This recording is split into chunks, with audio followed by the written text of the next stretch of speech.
Saya berkesimpulan masih ada materi-materi yang membutuhkan pendalaman lebih lanjut.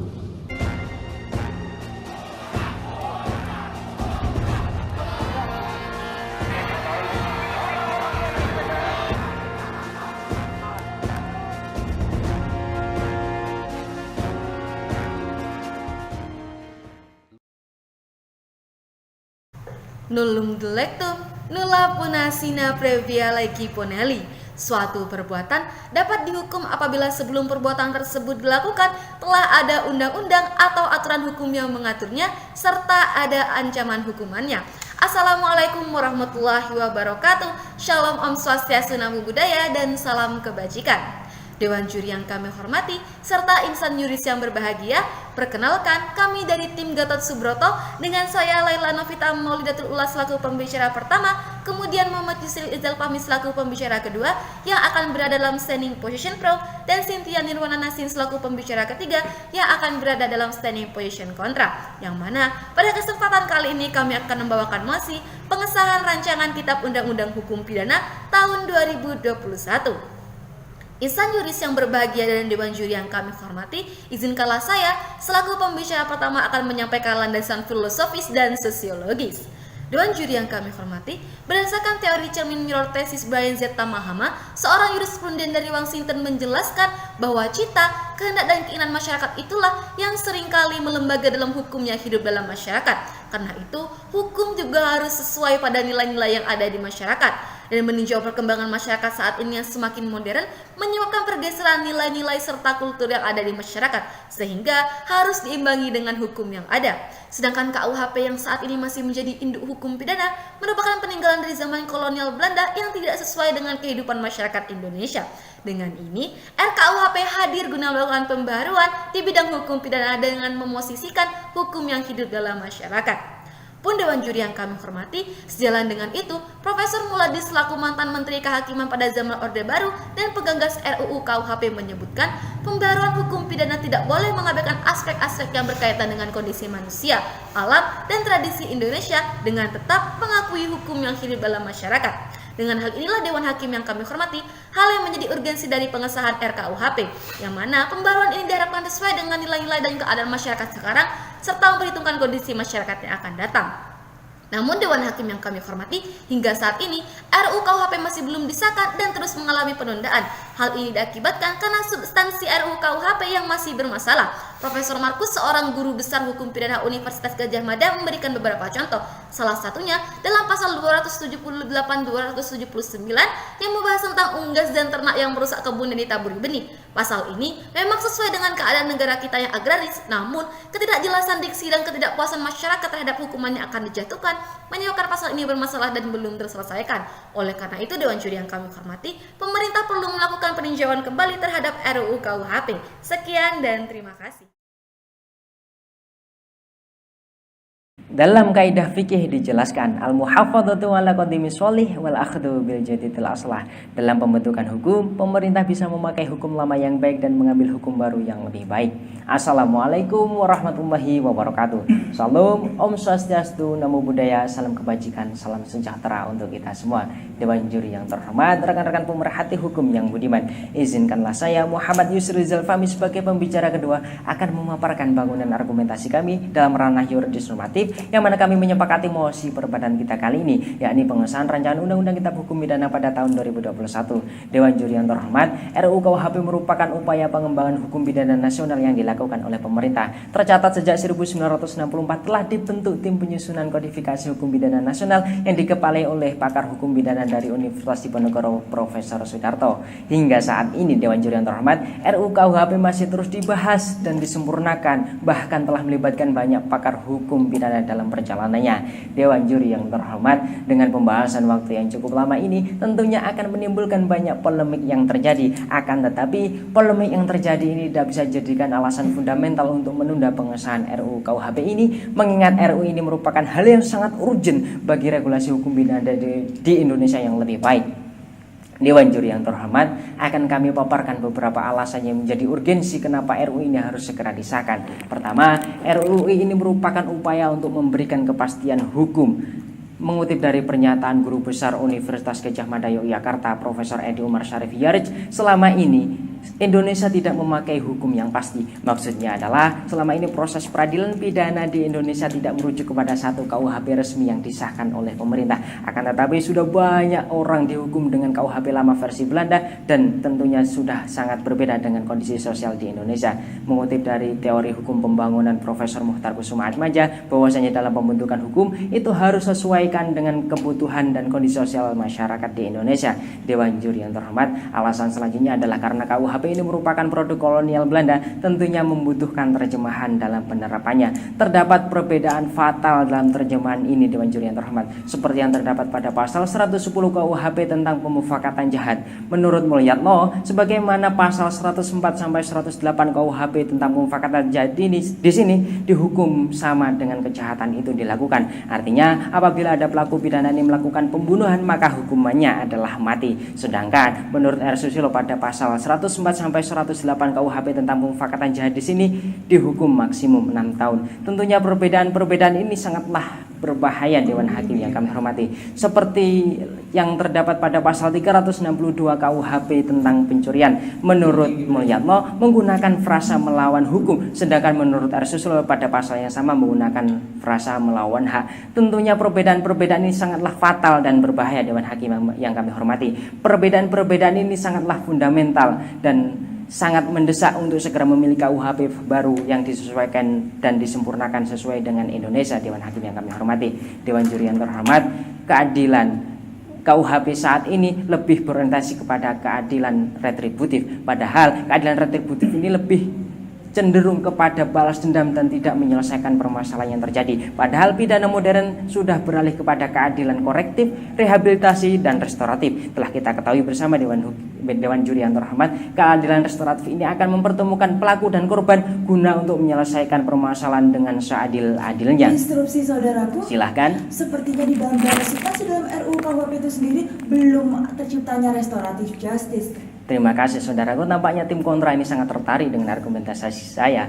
Profesor Barda Nawawi dari Guru Besar Hukum Pidana Universitas Diponegoro menyatakan bahwasanya RUU KUHP ini sudah menerapkan keadilan restoratif sejak tahun 2012.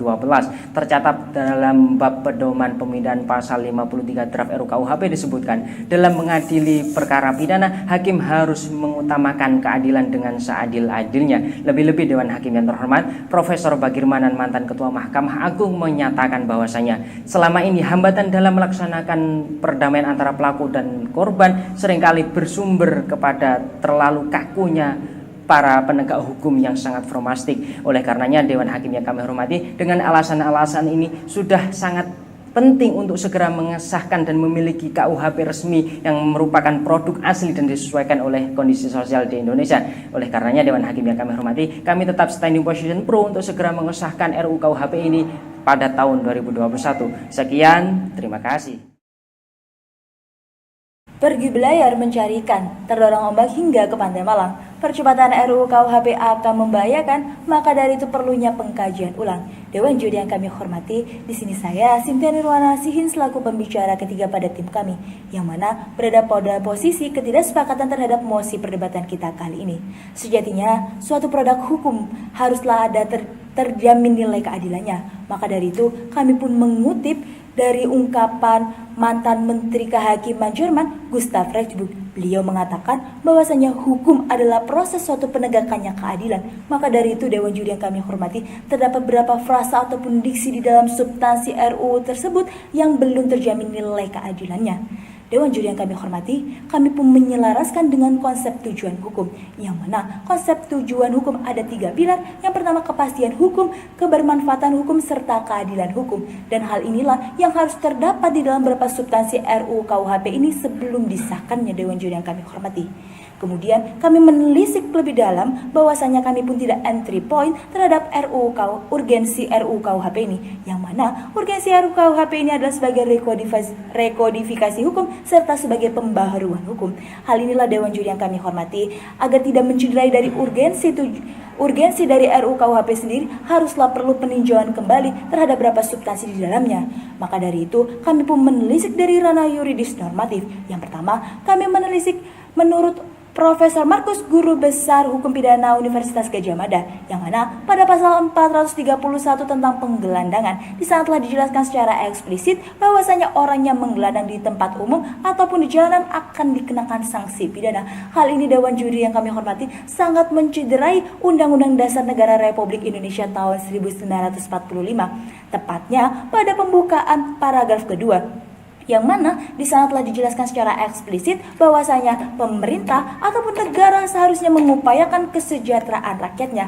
Dewan Juri yang kami hormati, hal ini pun kami perkuat dengan konsep kesejahteraan rakyat menurut Profesor Mr. Kranenburg. Beliau menyatakan bahwasanya pemerintah harus aktif mengupayakan kesejahteraan rakyatnya secara adil dan merata. Dewan Juri yang kami hormati, kami pun menelisik lagi pada pasal 219 tentang penyerangan harkat dan martabat, yang mana harkat martabat presiden dan wakil presiden, yang mana yang awalnya dari delik biasa berubah menjadi delik aduan. Hal inilah menurut kami menutup pintu gerbang demokrasi kita.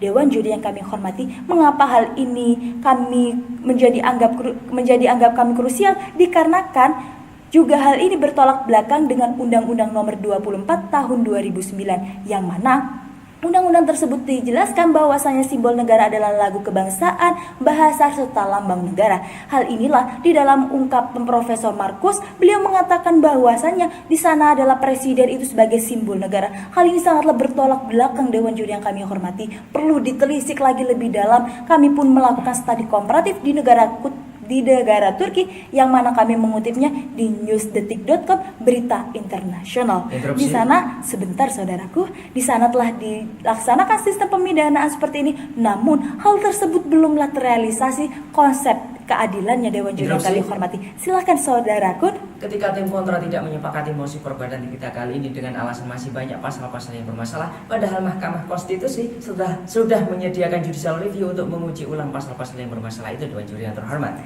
terima kasih saudaraku. Sepertinya tim pro mengamini bahwasanya terdapat beberapa pasal atau beberapa substansi dalam RUU KUHP yang masih bermasalah. Maka dari itu Dewan Juri kami hormati, sejatinya lah suatu produk hukum haruslah sesuai dengan keadaan masyarakatnya. Lah kemudian Dewan Juri yang kami hormati, kami pun mengungkap bahwasanya dalam teori penegakan hukum oleh Prof. Jimli Asidiki, seorang pakar hukum tata negara, yang mana beliau menyatakan bahwasanya norma hukum itu harus adalah bentuk pengimplementasian dari masyarakat. Dewan Juri yang kami hormati, di sini telah usailah perdebatan kita, yang mana kami mengkajinya dari ranah normatif yuridis dan kami pun mengelaborasikan dengan ranah konsep studi komparatif. Hal inilah Dewan Juri yang kami hormati, dinamisasi perubahan memang hal yang baik. Namun apabila terlalu dinamisasi itu terjadi, maka akan menyebabkan inkonsistensi. Dewan Juri yang kami hormati, kami di sini memberikan solusi bagaimana seharusnya pemerintah